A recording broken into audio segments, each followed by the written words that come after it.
പുതുതായി മത്സ്യകൃഷിയിലേക്ക് ഇറങ്ങുന്ന എല്ലാ കർഷകർക്കും അനുകരിക്കാൻ പറ്റുന്ന വിധത്തിൽ 20 കുളങ്ങളിലായി 500-ലധികം മത്സ്യങ്ങളെ വളർത്തുന്ന ഇരട്ടയാർ ടണൽ സിറ്റി സ്വദേശി ജോയി എന്ന കർഷകനെയാണ് കർഷകരത്നം 2016 ഈ എപ്പിസോഡിലൂടെ നമ്മൾ പരിചയപ്പെടാൻ പോകുന്നത്. പാലായിലെ കുറ്റ്യാനിക്കൽ കുടുംബത്തിൽ നിന്ന് വർഷങ്ങൾക്ക് മുൻപേ ഇരട്ടയാർ ടണൽ സൈറ്റിൽ കുടിയേറിയ വർക്കി മറിയാമ്മ ദമ്പതികൾക്ക് അന്ന് കൂട്ടിന് കരുത്തായി ധൈര്യം മാത്രമേ മിച്ചമുണ്ടായിരുന്നു. കാട്ടാനയെ ഭയന്ന് മണ്ണിനോട് മല്ലിട്ട് പൊന്നു വിളയിക്കുമ്പോൾ ഈ കർഷക ദമ്പതികൾക്ക് ദൈവം സമ്മാനമായി നൽകിയ 5 മക്കളിൽ ഇളയവനാണ് ജോസഫ് കെ.വി. എന്ന ജോയി. കർഷകരത്നം 2016 ഈ എപ്പിസോഡിലേക്ക് ജോയി എന്ന ഈ കർഷകനെ ഹാർദമായി സ്വാഗതം ചെയ്യും. ജോയി ചേട്ടാ, നമ്മളൊരു 20 വർഷത്തിന് മണ്ടയിലായി ഇവിടെ ഈ മീൻ കൃഷി തുടങ്ങിയിട്ട്. ശരിക്കും പറഞ്ഞാൽ വളരെ രസകരമായ രീതിയിൽ 20-ലേറെ കുളങ്ങളിൽ നമ്മുടെ ഒരു മീൻ കൃഷി നടത്തുന്നുണ്ട്. ഇങ്ങനൊരു ഐഡിയ നമ്മുടെ മനസ്സിലുണ്ടാകാനുള്ള ഒരു സാഹചര്യം എന്തായിരുന്നു? ഞാൻ പഠിക്കുന്ന കാലത്ത് ഒരു കായിക താരമായിരുന്നു.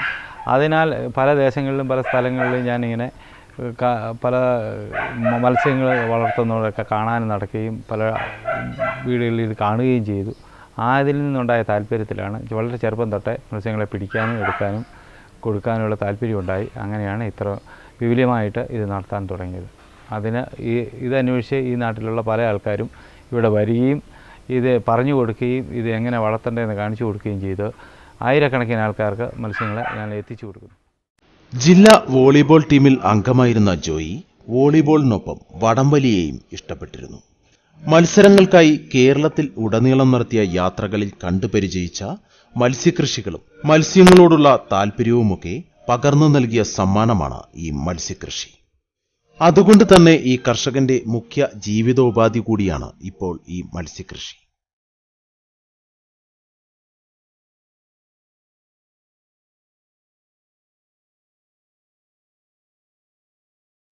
ഇവയ്ക്കൊപ്പം തന്നെ ഔഷധ സസ്യങ്ങളും പലതരത്തിലുള്ള മരങ്ങളും പഴവർഗ്ഗങ്ങളുമെല്ലാം ഈ കർഷകൻ പറമ്പിൽ നട്ടുപിടിപ്പിച്ചിരിക്കുന്നു. ഭർത്താവിന്റെ പാത പിന്തുടരുന്ന ഭാര്യ ലിസിയും മക്കളും മത്സ്യകൃഷിയിലും കാർഷിക വൃത്തിയിലുമൊക്കെ പൂർണ്ണ പിന്തുണയും ഈ കർഷകന് നൽകുന്നു.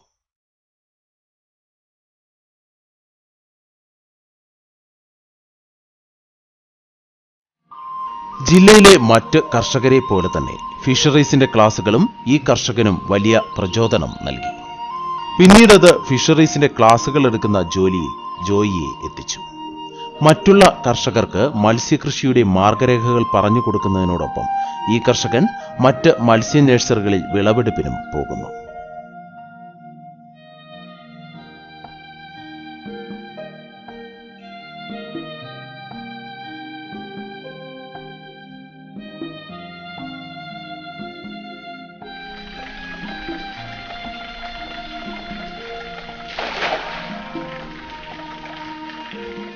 മുൻകാലങ്ങളിൽ നെൽകൃഷി ചെയ്തുകൊണ്ടിരുന്ന സ്ഥലങ്ങളിൽ വെള്ളമുണ്ടെന്ന് കണ്ടുപിടിക്കുകയും അങ്ങനെ നെല്ലിന് ആവശ്യവും അല്ലെ വീട്ടിലോട്ട് ആവശ്യത്തിനുള്ള കുളങ്ങൾ ചെറിയ കുളമായിട്ട് കുത്തി അതിൻ്റെ അകത്ത് ചെറിയ മീനുകളെ ഇടുകയൊക്കെ ചെയ്തതിന് ശേഷം കുറച്ചും കൂടെ വിപുലമായിട്ട് ചെയ്യാൻ ശ്രമിക്കുന്ന സമയത്ത് കുമളി ഫിഷറീസ് ധനസഹായം ചെന്ന് എന്നെ പ്രോത്സാഹിപ്പിക്കുകയും കൂടുതൽ കൃഷിയിലോട്ട് എന്നെ എത്തിക്കുകയും ചെയ്തു.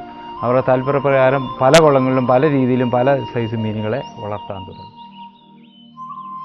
കൊച്ചിയിലെയും ആലപ്പുഴയിലെയും ഒക്കെ മുക്കോ വീടുകളിൽ എത്തിയ പ്രതീതിയാണ് നമുക്ക് ഈ വീട്ടിലെത്തിയാൽ അനുഭവപ്പെടുക. ഇറയത്ത് തൂക്കിയിട്ടിരിക്കുന്ന പലതരത്തിലുള്ള വലകൾ ജോയിയുടെ മീൻ കൃഷിയുടെ അന്തസത്ത എടുത്തുകാട്ടുന്നു. നമ്മുടെ ഈ കുളത്തിൽ മൊത്തം എത്ര ഇനം മീനുകളുണ്ട്? 500-ൽ പരം മീനുകൾ കാണും. ഏതൊക്കെയാണ്?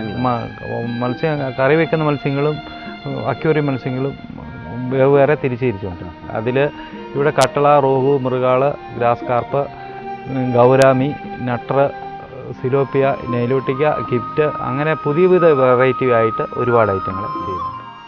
ഗൃഹാതുരത്വം നിറഞ്ഞു നിൽക്കുന്ന ഈ മലയടിവാരത്തിലാണ് 500-ലധികം മത്സ്യങ്ങളെ 20 കുളങ്ങളിലായി ജോയി എന്ന കർഷകൻ വളർത്തുന്നത്.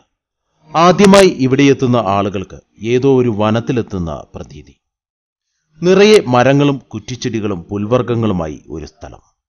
കോൺക്രീറ്റ് ടാങ്കുകളും പടുതാക്കുളങ്ങളും മൺകുളങ്ങളും ഒക്കെയായിട്ടാണ് ഇവിടെ മീൻ കൃഷി നടത്തപ്പെടുന്നത്.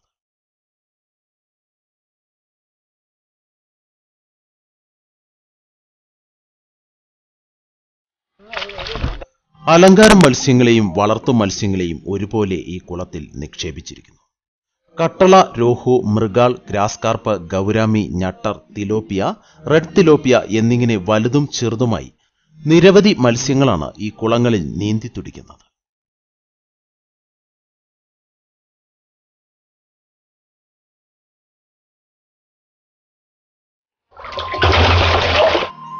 നമ്മൾ ഇവിടെ വളരെ നല്ല രീതിയിൽ 20 കുളം അറേഞ്ച് ചെയ്തു മത്സ്യങ്ങൾക്ക് ഉണ്ട്. നമുക്ക് ഇതിൻ്റെ ഒരു വെള്ളത്തിൻ്റെ വ്യവസ്ഥ ഈ വെള്ളം ഭൂമിയിലെ കുറയാതിരിക്കാൻ വേണ്ടി ഇല്ലി, ഈറ്റ അങ്ങനെയുള്ളതെല്ലാം നട്ടുപിടിപ്പിച്ചിട്ടുണ്ട് ഇവിടെ. അതൊരു ഭൂമിയുടെ മെത്തയാണെന്നാണ് പറയുന്നത്. അത് ജലാംശം അതുകൊണ്ട് പറ്റുകയില്ല. അതുകൊണ്ടാണ് ഇത്തരം കുളങ്ങൾ പണിത് ഇതേപോലെ മീൻ വളർത്താനുള്ള സാഹചര്യം ഉണ്ടായത്. നാച്ചുറൽ ആയിട്ടുള്ള വെള്ളം തന്നെ നമുക്ക് ഇവിടെ കിട്ടുന്നുണ്ട്. ഉണ്ട് നാച്ചുറൽ വെള്ളം. ചെറിയൊരു തോടുണ്ടായി.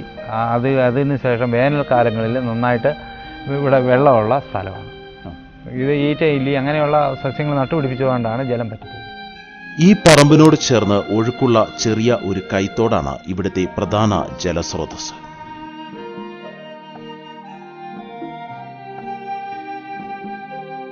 ഒപ്പം ചെറിയ കുളങ്ങളും ഇവിടെ കാണപ്പെടുന്നു. ഞാനിവിടെ നോക്കിയപ്പോൾ മുഴുവൻ തന്നെ പടുതാക്കുളങ്ങളാണ് കാണാൻ. നമ്മുടെ നാച്ചുറലായിട്ടുള്ള കുളങ്ങളും നാച്ചുറലായുള്ള ജലസ്രോതസ്സുകളും ഉപയോഗിച്ച് നമുക്ക് മീൻ കൃഷി നടത്താൻ പറ്റില്ല. എല്ലാം നടത്താം. അങ്ങനെയാണെങ്കിൽ ഡാം അങ്ങനെയുള്ള സ്ഥലങ്ങളിൽ മീൻ വളർത്തുന്നുണ്ടല്ലോ. നാച്ചുറലായി ആക്കുകയാണെങ്കിൽ പറഞ്ഞാൽ നാച്ചുറലായിട്ട് കിടന്ന കുളങ്ങളാണ്. ജലാംശത്തിൻ്റെ കുറവ് വരുമ്പോൾ പടുതാക്കുളം അടിച്ചാണ് ഇപ്പം അതിന് പ്രോത്സാഹിപ്പിക്കുന്നുണ്ട്. ചിലർ പറയുന്നത് കേൾക്കാം, പൊതുവിൽ ഇങ്ങനെ പടുതാക്കുളത്തിൽ കിടന്ന മീനിന് വളർച്ച കുറവാണ് എന്നൊരു. അതാ സംരക്ഷണത്തിൻ്റെ പോരായ്മയാണ് ഞാൻ കണ്ടുവരുന്നത്. അതുകൊണ്ട് അതുപോലെ തന്നെ ഒരുപാട് മീനെ വളർത്താൻ പടുതാക്കുളത്തിൽ പറ്റില്ല. ഇപ്പോൾ ഇത് എന്തായാലും ഉള്ള ഒരു പടുതാക്കുളമാണ് ഈ കാണുന്നതൊക്കെ 1 സെന്റ് 2 സെന്റ് അങ്ങനെയുള്ള. അല്ല, നമ്മുടെ ഈ ഉള്ള ഒരു കുളം എത്ര സെന്റ് വരും? ഇത് 1/2 സെന്റ് വേണം. 1/2 സെന്റ്. ഈ 1/2 സെന്റിനകത്ത് എത്ര മീൻ കുഞ്ഞുങ്ങളെ? 1/2 സെന്റിനകത്ത് 25 മീനെ വരെയോ. അത് കൂടുതലായി വളർച്ച കുറയും. അത് ചെറിയ കുളത്തിലോട്ട് കൂടുതൽ കുഞ്ഞുങ്ങളെ നിക്ഷേപിച്ചതിന്റെ കാരണം കൊണ്ടാണ് ഈ റേഞ്ചിൽ വളരാതെ പോയത്. ഓക്സിജന്റെ ഒരു കുറവ്. ഓക്സിജന്റെ കുറവ്, അത് സൂര്യപ്രകാശം അടിക്കുന്നതിന്റെ കുറവും അതിൻ്റെ ജലസസ്യങ്ങൾ ഇടുന്നതിൻ്റെ കുറവും വരുന്നതുകൊണ്ടാണ്. അതുപോലെ ഈ പടുതാക്കുളത്തിൽ നമുക്ക് വെള്ളം മാറി കൊടുക്കേണ്ട ഒരു അവസ്ഥ ഉണ്ട്. അതിൻ്റെ അടിയിലെ വെള്ളം മാത്രം വലിച്ചു കളഞ്ഞുകൊണ്ട് കുറച്ച് പകുതി വെള്ളം അടിച്ചു കളഞ്ഞുകൊണ്ട് പുതിയ വെള്ളം ഒഴിച്ചാൽ മീൻ നിലനിർത്താം. മൊത്തം പിടിച്ച് മാറ്റിയിട്ട് അങ്ങനെ ചെയ്തെങ്കിൽ മീൻ ചാകുകയും ചെയ്യും. പക്ഷെ നമുക്കിവിടെ ഇത്രയും സ്ഥലമുണ്ട്, ശരിക്കും പറഞ്ഞാൽ വനം കിടക്കുന്ന പോലെ ഇവിടെ മൊത്തത്തിൽ കിടക്കുന്നത്. അത്രയും സ്ഥലം നമ്മൾ ഈ മീൻ കൃഷിക്ക് വേണ്ടി മാത്രം മാറ്റി വയ്ക്കും. നമുക്ക് അതിനുള്ളൊരു വരുമാനം ഇതിന്നുണ്ടോ? തീർച്ചയായിട്ടും. അങ്ങനെ അല്ലെങ്കിൽ ഇത് ചെയ്തിട്ട് കാര്യമില്ല. ഞങ്ങളിവിടെ വളരെ കുഞ്ഞുങ്ങളെ കൊണ്ട് 500-ൽ പരം മീനുണ്ടെന്ന് പറയുന്നു. എല്ലാ മീനുകളെയും കൊണ്ട് വളരെ എണ്ണത്തിനെ നിക്ഷേപിക്കുകയും വരുന്ന ആൾക്കാർക്ക് കാണിക്കുകയും അതിനെപ്പറ്റി പഠിപ്പിക്കുകയും പിടിച്ചു കൊടുക്കുകയും ചെയ്യുന്നതുകൊണ്ട് മാത്രം അങ്ങനെ ചെയ്തിരിക്കുന്നു. അപ്പം വളർത്താനുള്ള വേറെ രീതിയിലും നമ്മളിവിടെ മൺകുളവും അല്ലാത്ത കുളവും ടാങ്കുകളും എല്ലാം ഉണ്ട്, അക്വേറിയങ്ങളും ഉണ്ട്. പക്ഷേ ഇവിടെ ഇത് കൂടുതൽ നിക്ഷേപിക്കാനുള്ള സ്ഥലങ്ങളാണ് ഞങ്ങൾക്കിപ്പം വേണ്ടത്. അതിൻ്റെ ഏറ്റവും സൗകര്യമുള്ളിടത്ത് നമ്മൾ വനങ്ങളായിട്ട് വേണ്ടത് 50% വെയിൽ കൃത്യമായിട്ട് അടിച്ചാൽ മതി. അപ്പോൾ അതിൻ്റെ ചുറ്റുപാടും ഏലം അങ്ങനെയുള്ള സാധനത്തിന് മരുന്നടിക്കാനോ വിഷം ചെയ്യാൻ പറ്റത്തില്ലാത്തതിന് മാത്രമാണ് ഇങ്ങനെ നാച്ചുറലായിട്ടുള്ള കൃഷി മാത്രം ചെയ്യുന്നത്. നമുക്ക് മീൻ കൃഷിയെ പറ്റി കൂടുതലായിട്ട് അറിയേണ്ടതുണ്ട്. അതുപോലെ മീനുകൾ നിക്ഷേപിക്കുന്നതിനെ പറ്റി അറിയാനുണ്ട്. നമുക്കത് ബാക്കിയുള്ള കുറച്ച് സംഭവങ്ങൾ കണ്ടതിന് ശേഷം നമുക്ക് അതിലേക്ക് വരാം. തീർച്ചയായിട്ടും.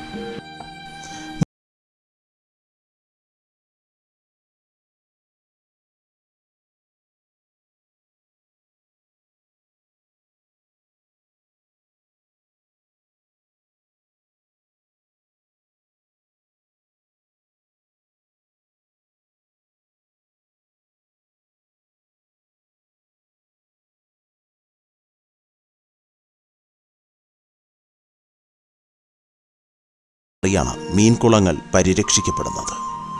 പ്രകൃതിയുടെ ആവാസവ്യവസ്ഥയുടെ മുഖ്യ പങ്ക് വഹിക്കപ്പെടുന്ന മുളക്കൂട്ടങ്ങൾ ഭൂമിയിലെ ജലം നിലനിർത്തുന്നവയാണ്. പുല്ലിന്റെ വംശത്തിൽപ്പെട്ട ഈ വലിയ ചെടികൾ മീൻകുളങ്ങളുടെ കരകളിലായി കാണപ്പെടുന്നു. ഏതൊരാളിൻ്റെയും മനസ്സിനെ തരളിതമാക്കുന്ന തരത്തിൽ പരിപാലിക്കപ്പെടുന്ന ഈ സ്ഥലത്തെ മുഖ്യ ആകർഷണങ്ങളിലൊന്നും ഈ മുളക്കൂട്ടങ്ങളാണ്. മത്സ്യകൃഷിക്ക് ഏറ്റവും അനുയോജ്യം 5 അടി വെള്ളമായതിനാൽ മുഖ്യമായും ഇവിടെ പടുതാക്കുളങ്ങളാണ് നിർമ്മിച്ചിരിക്കുന്നത്. മീനുകൾക്ക് വളരുവാനും ഏറ്റവും അനുയോജ്യം 3 മുതൽ 5 അടി വരെ ജലം കുളത്തിൽ കാണുക എന്നതാണ്. ദിവസവും രാവിലെ കൃത്യം 6 മണിക്ക് തന്നെ ജോയി കൃഷിയിടം സന്ദർശിക്കാനായി ഇറങ്ങുന്നു. ഈ കർഷകന്റെ കാലടി ശബ്ദം കേട്ടാൽ ഉടൻ തന്നെ മീനുകൾ വെള്ളത്തിൽ സജ്ജരായി നിലകൊള്ളുന്നു. കാരണം എന്നത്തെയും ഈ യാത്രയിൽ ഇവർക്കായി എന്തെങ്കിലും ഈ കർഷകൻ കരുതി വച്ചിരിക്കും. വീട്ടിലെ ആഹാര സാധനങ്ങളുടെ മിച്ചമോ ചക്കക്കുരു പുഴുങ്ങി പൊടിച്ചതോ ചക്കച്ചുളയോ അങ്ങനെ എന്തെങ്കിലുമൊക്കെ. മീനുകൾക്ക് മുഖ്യമായി നൽകുന്ന ഭക്ഷണത്തിന്റെ മെനുവാണ് ഇവയൊക്കെ. റെഡിമെയ്ഡ് മീൻതീറ്റകളെ മാത്രം ആശ്രയിച്ചാൽ മത്സ്യകൃഷി ലാഭകരമായിരിക്കില്ല എന്നതാണ് ഈ കർഷകന്റെ അനുഭവം. പടുതാക്കുളത്തിലെ ഈ മീൻ കൃഷി ജോയിയെ സംബന്ധിച്ചിടത്തോളം വൻ ലാഭമാണ് നേടിത്തരുന്നത്.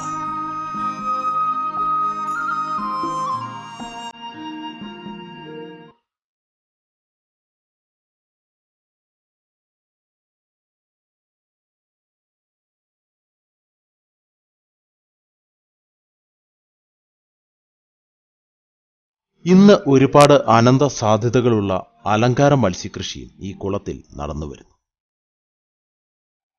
അലങ്കാര മത്സ്യങ്ങളെ സാധാരണ നമ്മൾ അക്വേറിയങ്ങളിലാണ് കൂടുതലും കാണപ്പെടുന്നത്. ഇതുപോലുള്ള കുളങ്ങളിൽ, നാച്ചുറലായ കുളങ്ങളിൽ ഇരുന്നുകൊണ്ട് പ്രത്യേകിച്ച് എന്തെങ്കിലും ഗുണങ്ങളുണ്ട്? അക്വേറിയം മത്സ്യങ്ങളെ സാധാരണ രീതിയിൽ കുളങ്ങളിൽ വളർത്തുകയാണെങ്കിൽ കൂടുതൽ വളർച്ചയും കിട്ടും, അതിന് ഫീഡാക്കാൻ എളുപ്പമുണ്ട്. അതിന് വേണ്ട കൂടുതൽ ആ രീതി ചെയ്തു വരുന്നു. അക്വേറിയങ്ങളിൽ തന്നെ കിടക്കുകയാണെങ്കിൽ അതിന് വളർച്ച വളരെ കുറവായിരിക്കും. അതുപോലെ തന്നെ നമുക്കിതിനെ കഴിക്കാൻ കൊള്ളും. കഴിക്കാം, എല്ലാ മത്സ്യങ്ങളെയും കഴിക്കാൻ ഉപയോഗിക്കുന്നതാണ്. പല മത്സ്യങ്ങളെ കളർ വെച്ച് മനുഷ്യൻ ഉപയോഗിക്കുന്നില്ലെന്ന് മാത്രമേ ഉള്ളൂ. മത്സ്യങ്ങളിലെല്ലാം സക്കർ എന്ന് പറയുന്ന മീനെ അല്ലാതെ എല്ലാ മത്സ്യങ്ങളെയും കറി വെക്കാൻ ഉപയോഗിക്കും. അല്ല, ഈ സാധാരണ എല്ലാവരും വളർത്തുന്ന പടുതാക്കുളങ്ങളിലാണെങ്കിലും സാധാരണ കുളങ്ങളിലാണെങ്കിലും അലങ്കാര മത്സ്യങ്ങളെ അങ്ങനെ അതിനകത്തിരുന്നത് കാണാറില്ല. അതുകൊണ്ട് ചോദിച്ചാൽ ഇല്ല, ഇവിടെ എല്ലാ ഐറ്റങ്ങളും മത്സ്യങ്ങളെയും വളർത്താൻ ഞങ്ങൾ അതിനെപ്പറ്റി പഠിച്ചിട്ട് തന്നെയാണ് കൃഷി ചെയ്യുന്നത്. വെള്ളത്തിൻ്റെ അനുഭവത്തിൻ്റെ വ്യത്യാസം കൊണ്ട്, അതുപോലെ അതിൻ്റെ ജലസസ്യങ്ങളും അതുപോലെ വെള്ളം ഇട്ട് കൊടുത്തെങ്കിൽ മാത്രം കുഞ്ഞുങ്ങളോട് ഉൽപ്പാദിപ്പിക്കാൻ പറ്റുള്ളൂ. അക്വേറിയങ്ങളിൽ വളരുന്നതിനേക്കാൾ കൂടുതലായി അലങ്കാര മത്സ്യങ്ങൾ കുളത്തിലെ ജലത്തിൽ വളരുന്നു. 1.5 കിലോയോളം തൂക്കമുള്ള മത്സ്യങ്ങൾ സാധാരണയായി 1 ലക്ഷം മുട്ട വരെ ഇടുമെന്നാണ് കണക്ക്. മത്സ്യഫാമുകളിൽ പ്രത്യേക പരിചരണങ്ങൾ മൂലം 70% വരെ കുഞ്ഞുങ്ങളെ ഉൽപ്പാദിപ്പിക്കുവാനും കഴിയുന്നു. എന്നാൽ ഇവിടുത്തെ കുളങ്ങളിൽ 2000 കുഞ്ഞുങ്ങൾ വരെ ലഭിക്കുകയുള്ളൂ. ഇവയെ പ്രത്യേകം നഴ്സറി കുളങ്ങളിലാക്കി പരിചരിക്കുകയാണ് ഈ കർഷകന്റെ പതിവ്. 5 അടി വരെ താഴ്ചയുള്ള ഈ കുളങ്ങൾ തട്ടുതട്ടായി നിർമ്മിച്ചാണ് നഴ്സറി കുളങ്ങൾ ഉണ്ടാക്കിയിരിക്കുന്നത്. കുറഞ്ഞ ജലത്തിൽ മത്സ്യക്കുഞ്ഞുങ്ങൾക്ക് കൂടുതൽ ഓക്സിജൻ ലഭിക്കുമെന്നതിനാലാണ് ഈ കുളങ്ങൾ ഇങ്ങനെ നിർമ്മിച്ചിരിക്കുന്നത്. മത്സ്യക്കുഞ്ഞുങ്ങൾക്ക് പോഷകാഹാരമായി മുട്ടയുടെ മഞ്ഞക്കരുവും കുളത്തിലെ ജലത്തിൽ ലയിപ്പിച്ച് നൽകുകയും ചെയ്യുന്നു. പിന്നീട് ഈ മത്സ്യക്കുഞ്ഞുങ്ങളെ വെവ്വേറെ കുളങ്ങളിലേക്ക് മാറ്റിപ്പാർപ്പിക്കുന്നു. ഒരുമിച്ച് മത്സ്യങ്ങളെ നിക്ഷേപിക്കുമ്പോൾ ശ്രദ്ധിക്കേണ്ട കാര്യങ്ങളെപ്പറ്റി ഈ കർഷകൻ പറയുന്നതിങ്ങനെ: കുറച്ച് മത്സ്യങ്ങളെ തമ്മിൽ തിന്നിയില്ലെങ്കിൽ എല്ലാ മത്സ്യങ്ങളെയും ഒരുമിച്ച് ചെയ്യാം. തമ്മിൽ തിന്നുന്ന മത്സ്യങ്ങളെ നോക്കിയാണ് സാധാരണ നിക്ഷേപിക്കുന്നത്. ആ നിക്ഷേപത്തിൽ വളരെ വലിപ്പമുള്ളതും ചെറുതുമായിട്ട് നിക്ഷേപണത്തിൽ ശ്രദ്ധിക്കേണ്ട കാര്യങ്ങളുണ്ട്. ഇത് വലിപ്പം ഒരുപാട് വ്യത്യാസമുള്ളതിനെ ഒരുമിച്ച് നിക്ഷേപിക്കാൻ പറ്റത്തില്ല. ഒരുമിച്ച് നിക്ഷേപിക്കുകയാണെങ്കിൽ മിക്കവാറുള്ള മത്സ്യങ്ങളെ ഒരുമിച്ച് വളർത്താം. തമ്മിൽ തിന്നേരാത്ത മത്സ്യങ്ങളെല്ലാം ഒരുമിച്ച് വളർത്താം. മുമ്പേ ജോയിച്ചേട്ടൻ പറഞ്ഞു ചില മത്സ്യങ്ങളെ തമ്മിലിട്ട് കഴിഞ്ഞാൽ പ്രശ്നമുണ്ട്, ചിലപ്പോൾ കൊന്നു തിന്നാൻ സാധ്യതയുണ്ട്. അത് ഏതൊക്കെ മത്സ്യങ്ങളാണ് അങ്ങനെ ഇടാൻ പാടില്ലാത്ത മത്സ്യങ്ങളെ? ചേറുമീൻ, വരാല്, വട്ടവന്, മുഷിയ, പിരാന, ഇത്രയും മത്സ്യങ്ങൾ മറ്റു മീനുകളോടെ നിക്ഷേപിക്കാൻ പറ്റത്തില്ല. അതിനെ ഓരോ മത്സ്യങ്ങളെയും മാറ്റി മാറ്റി ഇട്ടാലേ പറ്റത്തുള്ളൂ. അത് മറ്റു മത്സ്യങ്ങളെ തിന്നാണ് അത് വളരുന്നത്. അതുകൊണ്ടാണ് അങ്ങനെ ഇടാൻ പറ്റത്തില്ലെന്ന് പറയുന്നത്. ഇപ്പം നമ്മളെപ്പോലെ 10-20 കുളങ്ങൾ ഉള്ളിടത്ത് ഇതൊരു പ്രായോഗികമായ കാര്യമാണ്, ഒരുമിച്ച് മീനുകളെ ഇടണ്ടാകുന്നുള്ളത്. പക്ഷേ ഒരു വലിയ ചെക്ക് ഡാമോ അങ്ങനെ കൃഷി നടത്തുന്നതിനെ സംബന്ധിച്ച് ഇതൊരു ബുദ്ധിമുട്ടുള്ള കാര്യമാണ്. തമ്മിൽ പിടിക്കാത്ത മത്സ്യങ്ങളെ മാത്രം വളർത്തുക, 3-4 ഐറ്റത്തെ മാത്രം വളർത്തിയ ഒരു കുളമുള്ളവരൊക്കെ അങ്ങനെയാണ്. പല കുളങ്ങളിലുണ്ടെങ്കിൽ മാത്രമേ പല മത്സ്യങ്ങളെ വളർത്താൻ പറ്റില്ല. അതുകൊണ്ടാണ് ഞാൻ ഈ പല കുളങ്ങളിൽ ഇവിടെ പല മത്സ്യങ്ങളെ വളർത്താൻ വേണ്ടിയാണ് ഇങ്ങനെ ചെയ്തിരിക്കുന്നത്. 1 സെന്റിൽ 40 മത്സ്യക്കുഞ്ഞുങ്ങളെ വരെയാണ് സാധാരണയായി നിക്ഷേപിക്കുന്നത്. 3-4 ഇനങ്ങളിൽ കൂടുതൽ ഒരു കുളത്തിൽ നിക്ഷേപിക്കാതിരിക്കുന്നതാവും നല്ലത്. ചേച്ചിയുടെ 1 സെന്റ് സ്ഥലത്ത് 40 മീൻ എന്നുള്ള കണക്കാണ് മുമ്പേ പറഞ്ഞത്. നമ്മുടെ മീൻ കുഞ്ഞുങ്ങളെ നിക്ഷേപിക്കുന്നതിന് മുൻപ് ശ്രദ്ധിക്കേണ്ട കാര്യങ്ങൾ, അതുപോലെ തന്നെ മീൻ കുഞ്ഞുങ്ങളെ നിക്ഷേപിക്കേണ്ടത് എങ്ങനെയാണ്, ഇതൊക്കെ സാധാരണ കർഷകർക്ക് അറിവുള്ള കാര്യങ്ങളല്ല. ഒരു കുറച്ച് മത്സ്യകൃഷിയിലേക്ക് പുതുതായിട്ട് വരുന്ന ഒരാളെ സംബന്ധിച്ചിടത്തോളം അങ്ങനെയുള്ള കാര്യങ്ങൾ കുറച്ച് അജ്ഞരായിരിക്കും. അതൊന്ന് നമ്മുടെ പ്രേക്ഷകർക്ക് വേണ്ടി പ്രേക്ഷകരോട് പറയാനുള്ളത്, മത്സ്യങ്ങളെ നിക്ഷേപിക്കുമ്പോൾ സെന്റിന് 40 മീൻ എന്ന കണക്കിനാണ് നിക്ഷേപിക്കേണ്ടത്. അതിപ്പോൾ വെള്ളത്തിൻ്റെ അനുപാതം എന്ന് പറഞ്ഞു കഴിഞ്ഞാൽ 4-നും 5-നും ഇടയ്ക്ക് ഉള്ള വെള്ളം മതി. 10 കിലോ ഉള്ള മീനെ വളർത്തുന്നതിന് അത്രയും വെള്ളം ആ അനുപാതത്തിൽ നിൽക്കണം. അയരഞ്ചിനെ സംബന്ധിച്ചോളം വെള്ളം കൂടുതൽ ഒരു ബുദ്ധിമുട്ടാണ് മീൻ വളർത്തലിന്. അതുപോലെ വലിയ ജലാശയങ്ങളിൽ അല്ലെങ്കിൽ വലിയ വട്ടത്തിലുള്ള കുളങ്ങളിൽ നിക്ഷേപിക്കുകയാണെങ്കിൽ തൊട്ടി പോലെ കെട്ടിത്തൂക്കിയിട്ട് തീറ്റ കൊടുക്കാനുള്ള സംവിധാനം ഉണ്ടായിട്ട് മീൻ വളർത്തിയാൽ ലാഭകരമാകുകയുള്ളൂ. അല്ല മീൻ വളർച്ച കുറഞ്ഞു പോകും.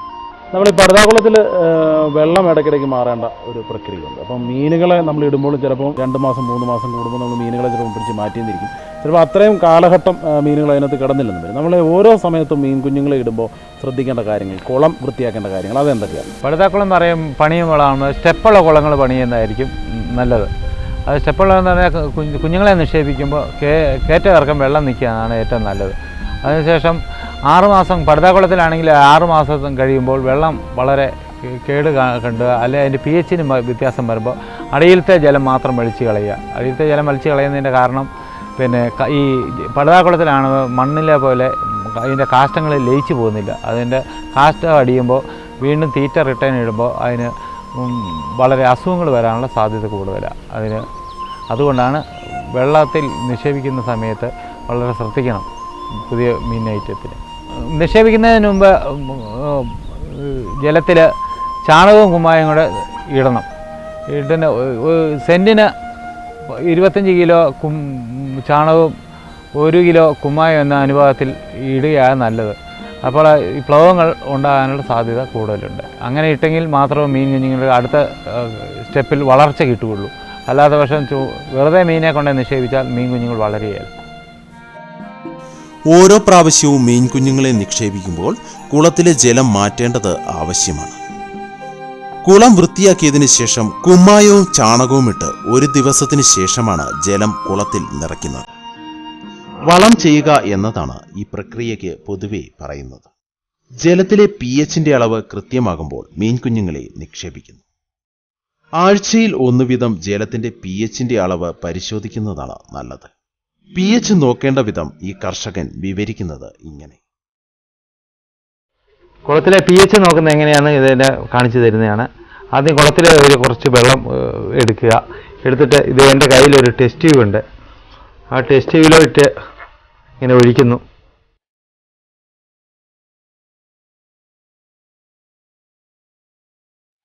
രണ്ട് തുള്ളി വീഴുന്ന രീതിയിൽ ഒഴിക്കുക.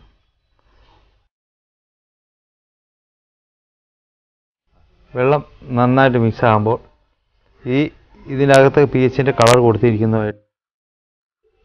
ഇതിൻ്റെ അകത്തെ അനുപാതം വെച്ചാണ് ഇതിൻ്റെ കളറുകൾ തീരുമാനിക്കുന്നത്. ഈ വെള്ളത്തിലെ pH എത്രയാണെന്ന് ഇപ്പോൾ ഈ കളറിലോട്ട് കൊടുത്തു കഴിഞ്ഞാൽ കൃത്യമായിട്ട് അറിയാം.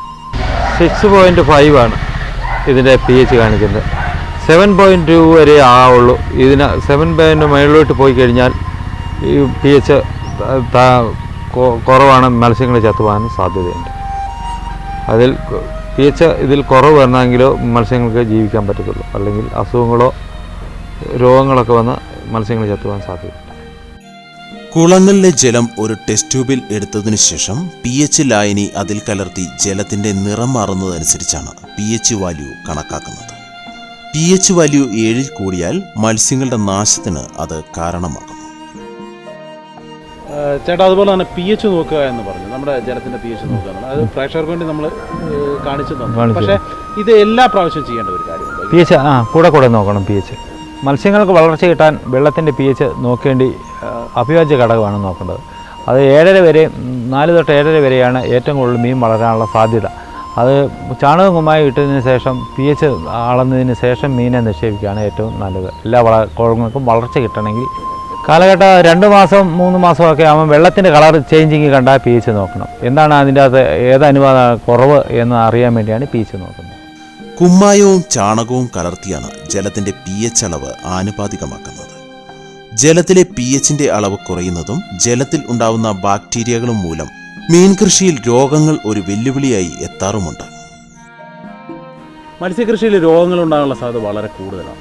നമ്മുടെ ഇവിടെ ആണെങ്കിൽ ഹൈറേഞ്ചാണ് ഒത്തിരി രോഗങ്ങളുണ്ടാകും. പക്ഷേ നമ്മൾ പുതുതായിട്ട് മത്സ്യകൃഷിയിലേക്ക് ഇറങ്ങുന്ന കർഷകർക്ക് കൂടുതൽ രോഗങ്ങളെപ്പറ്റി വലിയ അറിവുണ്ടായിരിക്കണമെങ്കിൽ ഇപ്പോൾ ഒരുപാട് വർഷങ്ങളായിട്ട് 20 വർഷത്തിന് മണ്ടയിലായി മത്സ്യകൃഷി നടന്നു ചേട്ടനതൊരു. പക്ഷേ അതെല്ലാം തന്നെ വരുന്ന രോഗങ്ങളെപ്പറ്റിയും അതിനെപ്പറ്റിയൊക്കെ വളരെ വിശദമായി തന്നെ പഠിച്ചിട്ടുണ്ടാവും. അതൊന്നും നമുക്ക് വേണ്ടി ഒന്ന് പറയാൻ പറ്റും? മത്സ്യങ്ങൾക്ക് ഫംഗസ്, ബാക്ടീരിയ രോഗങ്ങൾ, പേന്, ശരീരത്തിന് ചീച്ചിൽ എല്ലാം വരും. അതിനൊക്കെ ഓരോന്നിനും ഓരോ രീതിയിലുള്ള മരുന്നുകളാണ് ചെയ്യുന്നത്. സാധാരണ ഫംഗസ് വരുവാണെങ്കിൽ ഇതിൻ്റെ ദേഹത്ത് വളരെ ചീച്ചിലുണ്ടാകുന്നു. ഫംഗസും അതേപോലെ അത് നമ്മളെങ്ങനെ തിരിച്ചറിയുന്നത് മീനുകൾക്ക് ഫംഗസ്? മീൻ അതിനെ പിടിച്ചൊക്കെ അതിൻ്റെ വാലിൻ്റെ ഏതെങ്കിലും ഭാഗത്ത് അങ്ങനെ ഈ മനുഷ്യൻ്റെ ദേഹത്ത് ഈ തൊലി പോയതുപോലെ പാടുകൾ വരും. അതിൻ്റെ ചെതുമ്പിൽ നഷ്ടപ്പെട്ടിരിക്കും. അവിടെ ഞാൻ ചോദിച്ചത്, നമുക്കിപ്പം ഇതുപോലുള്ള ചെറിയ കുളങ്ങളിലാണെങ്കിൽ അത് പ്രായോഗികമായ കാര്യമാണ്. നമുക്ക് വലിയ കുളങ്ങളിൽ വളർത്തുന്ന ഒരാളെ സംബന്ധിച്ചിടത്തോളം ഇങ്ങനെയുള്ളൊരു രോഗം എങ്ങനെ? മീന് രോഗം പിടിപെട്ടെന്ന് അറിയാം. മീൻ ആഹാരം കഴിക്കാതെ ജലത്തിൻ്റെ മേളിൽ കൂടി ഇങ്ങനെ വായു മേളിൽ നിന്ന് വലിച്ച് ഇങ്ങനെ നടക്കുന്നത് കാണാം. അപ്പം പിടിച്ച് നോക്കിയാൽ ഇതിനെന്താ കുറവെന്ന് മനസ്സിലാക്കാൻ പറ്റും. മിക്കവാറും ബാക്ടീരിയയുടെ അസുഖമാണ്. അല്ല ചീക്കാണെങ്കിൽ മീൻ ഏറ്റവും സൈഡിൽ വന്ന് അനങ്ങാതെ കിടക്കുന്നത് സാധാരണ കാണാറുള്ളത്. അപ്പം വെള്ളത്തിൽ അയഡിൻ്റെ കുറവല്ല ഉപ്പിൻ്റെ അംശമൊക്കെയാണ് ഇട്ട് കൊടുക്കുന്നത്. അതാണ് സാധാരണ ചെയ്തു തരുന്നത്. പേനാണെങ്കിൽ അതിനെ പിടിച്ച് പേൻ വരാതെ നോക്കുക. അത് വേറെ പല ജീവികളിൽ നിന്ന്, കക്ക പോലെയുള്ള ജീവികളിൽ നിന്നാണ് ഈ മീനിൻ്റെ ദേഹത്തോട്ട് ചെതുമ്പലിൻ്റെ ഇടയ്ക്കാണ് ഈ പേൻ കാണാറുള്ളത്, ചെതുമ്പൽ മുട്ടി. അപ്പം മീനിൻ്റെ ശരീരത്തെ ആ കൊഴുപ്പ് വലിച്ചെടുത്ത് ആണ് ഈ സാധനം വളരുന്നത്. അതുകൊണ്ട് അത് പേൻ കണ്ടു കഴിഞ്ഞാൽ വളരെ പിടിച്ച് അതിനെ നന്നായിട്ട് ട്രീറ്റ്മെൻറ്റ് ചെയ്തെങ്കിൽ മാത്രമേ അതിനെ രക്ഷപ്പെടുത്താൻ. പേനെന്ന് പറഞ്ഞപ്പോഴേ നമ്മുടെ തലയിൽ സാധാരണ എല്ലാവരുടെയും ദേഹത്തുണ്ട് പേന്, തലയിലുണ്ട്, മൃഗങ്ങളുടെ ദേഹത്തുണ്ട്.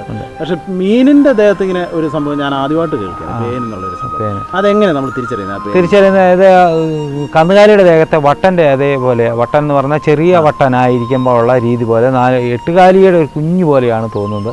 അതിന് വളരെ നോർമൽ കളറാണ്. വളരെ സൂക്ഷ്മമായിട്ട് നോക്കിയാലേ അതിന് തിരിച്ചറിയാൻ പറ്റത്തുള്ളൂ. അപ്പോൾ അത് അതിൻ്റെ ചെകിളയുടെ ഇടയ്ക്ക് കയറി കഴിഞ്ഞാൽ മീൻ മിക്കവാറും ശരീരം മീനിൻ്റെ മെലിഞ്ഞു വരും പേൻ പിടിച്ചു കഴിഞ്ഞാൽ. മനുഷ്യനും അങ്ങനെ തന്നെയാണ്. വളർച്ച കുറവുണ്ടാകും, പെട്ടെന്ന് വളർച്ച കുറവുണ്ടാകും പേൻ ആയിക്കഴിഞ്ഞാൽ. അത് പുറത്തുനിന്ന് നിക്ഷേപിക്കുന്ന സമയത്ത് ഇത് ശ്രദ്ധിച്ചിട്ട് മാത്രമേ നിക്ഷേപിക്കാവുള്ളൂ. പുറത്തുനിന്ന് മീൻ വരുന്ന പല മീനുകളിലും ഞാനിവിടെ കണ്ടിട്ടുണ്ട് പേന്. അത് നിക്ഷേപിച്ചാൽ നമ്മുടെ കൂടുതലായിട്ട് എന്ത് മീനുകളിലാണ് അത് വരുന്നത്? അത് എല്ലാ മീനുകളിലും ഞാനിവിടെ പല മീനുകളിലും കണ്ടത്. ഈ വിദേശത്ത് കയറ്റുമതി വരുന്ന ഗോൾഡ് ഫിഷ് എന്ന് പറഞ്ഞാൽ ചൈനീസ് ഗോൾഡ് ഫിഷ്, ഗൗരയുടെ തന്നെ പേൾ ഗൗരകൾ ഒരുപാട് ഐറ്റങ്ങളുണ്ട്. ആ പേൾ ഗൗരകളിലൊക്കെ മിക്കവാറും കണ്ടുവരുന്നുണ്ട്. പിന്നെ നമ്മുടെ തോട്ടിൽ നിന്ന് പിടിക്കുന്ന സിലോപ്പിയയിൽ ഇത് കണ്ടുവരുന്നുണ്ട്. നിക്ഷേപിക്കാൻ നേരത്തെ പേനുണ്ടെങ്കിൽ ആ മീനെ കൊണ്ട് നിക്ഷേപിച്ച് നമ്മുടെ കുളത്തിലുള്ള മത്സ്യങ്ങൾക്കും ഇത് മൊത്തം ജാപിക്കും. ഇതിൻ്റെ ഒരു പ്രതിവിധി എന്താ? പ്രതിവിധി സാധാരണ പിടിച്ച് നോർമൽ ഉപ്പ് കലർത്തി വെള്ളത്തിൽ ഇട്ടിട്ട് വിടുവാണെങ്കിൽ ഇത് സാധാരണ നശിക്കുന്നു കാണുന്നുണ്ട്. പൊട്ടാസ്യം പെർമാംഗനേറ്റ് വെള്ളത്തിൽ ഉപ്പ് കലർത്തി അല്പമായിട്ട് ഇടുകയാണ്. അല്പം വെള്ളത്തിൻ്റെ സാന്ദ്രത നോക്കിയാണ് ഉപ്പിടുന്നത്. അല്ലെങ്കിൽ പൊട്ടാസ്യം പെർമാംഗനേറ്റ് എന്ന് പറയുന്ന സാധനം വെള്ളത്തിൽ പിടിച്ചിട്ടിട്ട് ഇടുകയാണ്. കൂടുതൽ ഇതിൻ്റെ ദേഹത്തുനിന്ന് പറഞ്ഞു വീഴുന്നു കണ്ടു. ഒരു കുളത്തിലേക്കാണ് മൊത്തം കളയാൻ പറ്റില്ല. ഉടനെ മുഴുവൻ പറ്റിച്ച് പിടിച്ചിട്ട് ഉപ്പ് നിക്ഷേപിച്ച് കഴുകിയിട്ട് വീണ്ടും ഈ മീനെയും അതേപോലെ പൊട്ടാസ്യം പെർമാംഗനേറ്റിലോ ചെറിയ ഉപ്പിലോ കലർത്തി വെള്ളത്തിൽ നിക്ഷേപിച്ച് മണിക്കൂറുകൾക്ക് ശേഷം തിരിച്ചിട്ടെങ്കിൽ അത് നശിക്കുകയുള്ളൂ. അല്ലെങ്കിൽ മീനിൻ്റെ വളർച്ച എല്ലാം കുറഞ്ഞു പോകും. അതുപോലെ പിന്നെ അയഡിൻ്റെ വെള്ളത്തിൽ ചീക്ക കൂടുതലെങ്കിൽ അതും ചെറിയ നോർമൽ ഉപ്പാണ് കൊടുക്കേണ്ടത്. ഇന്ദുപ്പ് വരെ ചെയ്യാം. ഇവിടെ മെയിനായിട്ട് ഇവിടെ വരുന്നത് മരുന്നുകൾ, മെഡിസിനായിട്ട് എന്തെങ്കിലും മെഡിക്കൽ ഷോപ്പ് വഴിയോ? മെഡിക്കൽ ഷോപ്പുകൾ ഇത് വെള്ളം മാറുമ്പോൾ ഇതിന് പനി വരുന്ന മനുഷ്യന് വെള്ളം മാറുമ്പോൾ പനി പിടിക്കുന്നത് തന്നെ മീനും പുറത്തുനിന്ന് വരുന്ന മീനുകൾക്ക് പിന്നെ പനി പോലെ ഉള്ള അസുഖങ്ങൾ ഇത് വെള്ളത്തിൽ ചേരാതെ വരുന്ന സമയങ്ങളിൽ ടെട്രാസൈക്ലിൻ എന്ന് പറയുന്ന ഗുളിക മേടിച്ച് വെള്ളത്തിൽ 10 ലിറ്ററിന് 3 ഗുളിക എന്ന രീതിയിൽ പൊട്ടിച്ച് ചേർത്താൽ മതി. പിന്നെ അതിൻ്റെ ഡോസേജ് കൊടുത്തിരിക്കുന്ന അനുസരിച്ച് വെള്ളത്തിൽ കലർത്തുക. അതാണ് മെയിനായിട്ട് ചെയ്യുന്നത്. പത്തനംതിട്ടയിലെ പന്നീച്ചിറ എന്ന സ്ഥലത്തെ മത്സ്യ നേഴ്സറികളിൽ നിന്നാണ് പ്രധാനമായും ഈ കർഷകൻ മത്സ്യക്കുഞ്ഞുങ്ങളെ വാങ്ങുന്നത്.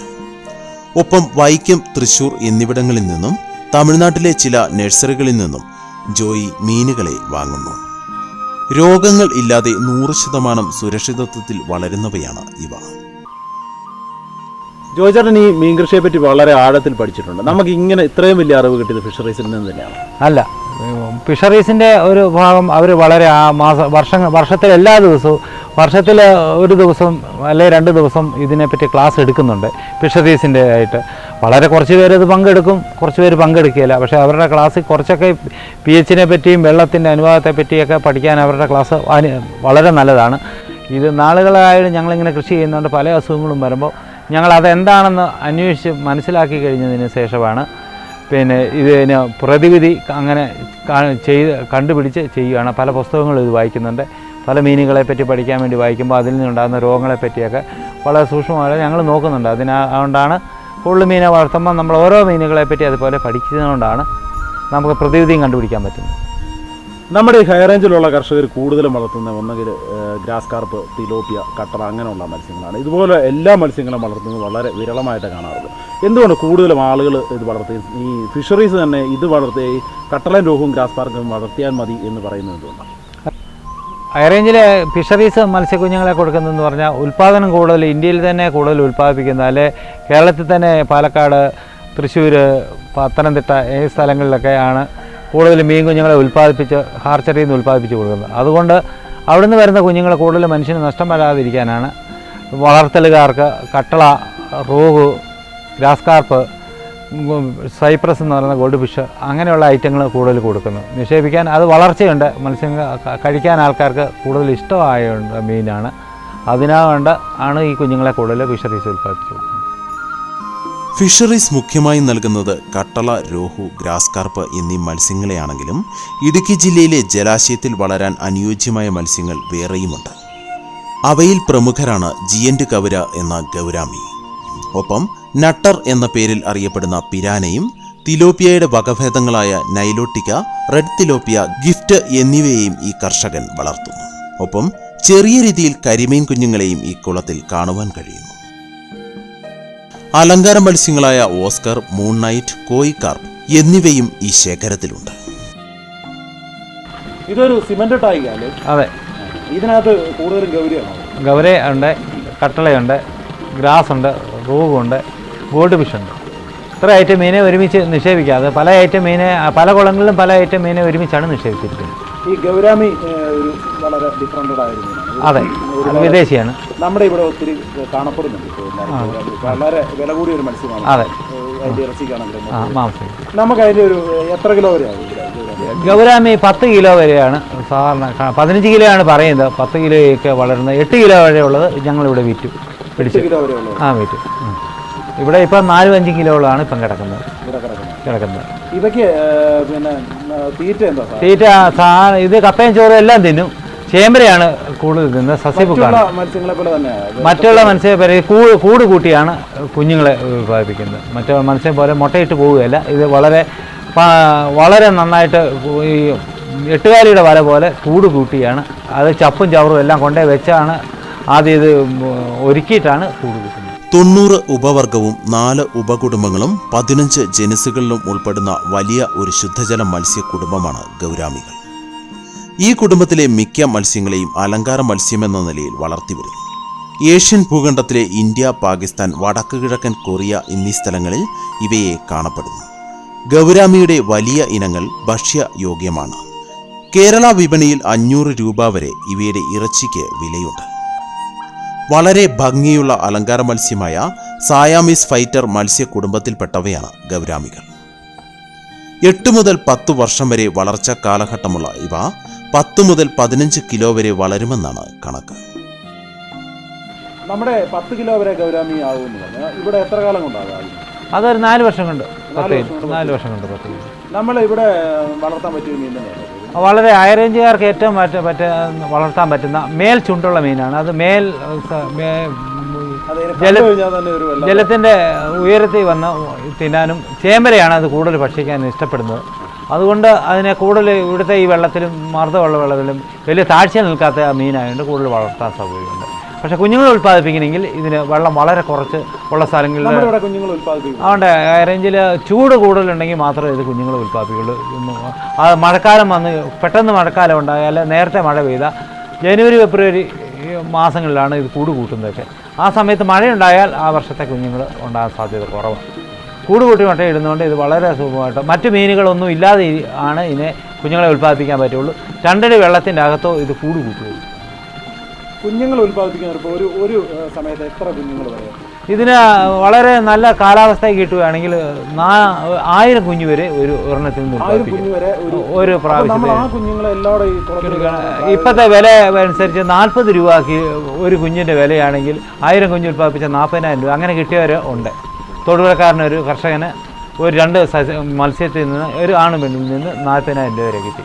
അല്ല, നമ്മുടെ ഈ കുളത്തിൽ എല്ലാ 1000 കുഞ്ഞുങ്ങളും അതേപോലെ നിങ്ങൾക്ക് മറ്റ് മീനുകളെ നിക്ഷേപിച്ചാൽ കുഞ്ഞുങ്ങൾ കുറഞ്ഞു. മുട്ട ഇടുന്ന മത്സ്യങ്ങളായ ഗൗരാമികൾ മിക്കവയും കുഞ്ഞുങ്ങളെ സംരക്ഷിച്ച് വളർത്തുന്നവയാണ്. ഈ ഇനത്തിൽപ്പെട്ട എല്ലാ മത്സ്യങ്ങൾക്കും വായുവിൽ നിന്ന് നേരിട്ട് ശ്വസിക്കുവാനും സാധിക്കും. ഇതിന് ഇവയെ സഹായിക്കുന്നത് ലാബ്രിന്ത് എന്ന പ്രത്യേക അവയവം ആണ്.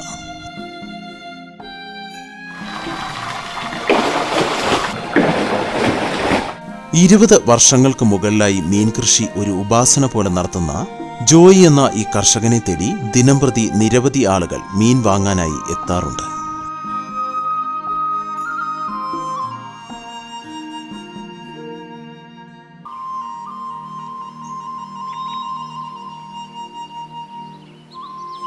പച്ചമരുന്നുകളും ഔഷധ സസ്യങ്ങളും മനപ്പാടമാക്കിയ ഈ കർഷകൻ നാട്ടുകാർക്ക് പ്രിയങ്കരനായ ഒരു വൈദ്യൻ കൂടിയാണ്. ജോയിച്ചേട്ടാ, നമ്മുടെ ഈ കർഷകരത്നത്തിൻ്റെ ഈ എപ്പിസോഡ് ഏകദേശം ഇവിടെ അവസാനിക്കാറായിരിക്കുകയാണ്. ഇപ്പോൾ ജോയിച്ചേട്ടന് മീൻ കൃഷി 20 വർഷമായി നടത്തുന്നുണ്ട്, വേറെ ഒരുപാട് കൃഷികൾ നടത്തുന്നുണ്ട്. കൃഷിയിൽ ഒരുപാട് എക്സ്പീരിയൻസുകളുള്ള ഒരാളാണ് ജോയിച്ചേട്ടൻ.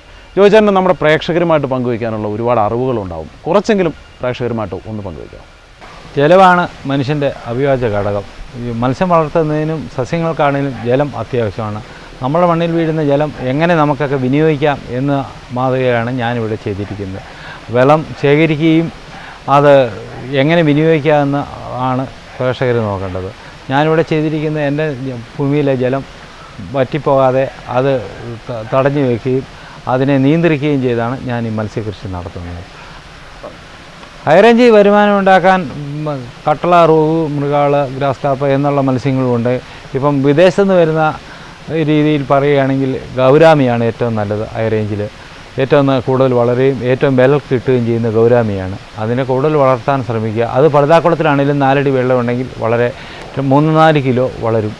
ആ ഒരു മത്സ്യത്തിലോട്ട് കിടക്കുകയാണെങ്കിൽ വിദേശികൾക്ക് ഏറ്റവും ഇഷ്ടപ്പെട്ട മത്സ്യവും ഗൗരാമിയാണ്. മത്സ്യകൃഷി ആദായകരമാക്കാൻ അതിൻ്റെ വിത്തുൽപാദനമാണ് ഇവിടെ കൂടുതൽ നടത്തുന്നത്.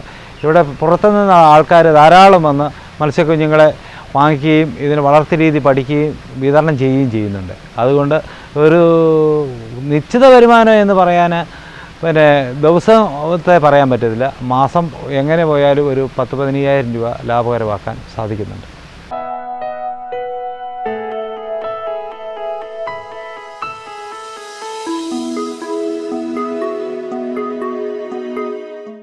സ്വാഭാവിക വനഭൂമിയുടെ ഭംഗി നിലനിർത്തി പ്രകൃതിയെ നോവിക്കാതെ 20-ലേറെ കുളങ്ങളിൽ മീൻ കൃഷി നടത്തുന്ന ജോയി എന്ന കർഷകൻ്റെ കൃഷിരീതിയും കാർഷിക ഉൽപ്പന്നങ്ങളുമാണ് കർഷകരത്നം 2016 ഈ എപ്പിസോഡിലൂടെ നമ്മൾ പരിചയപ്പെട്ടത്.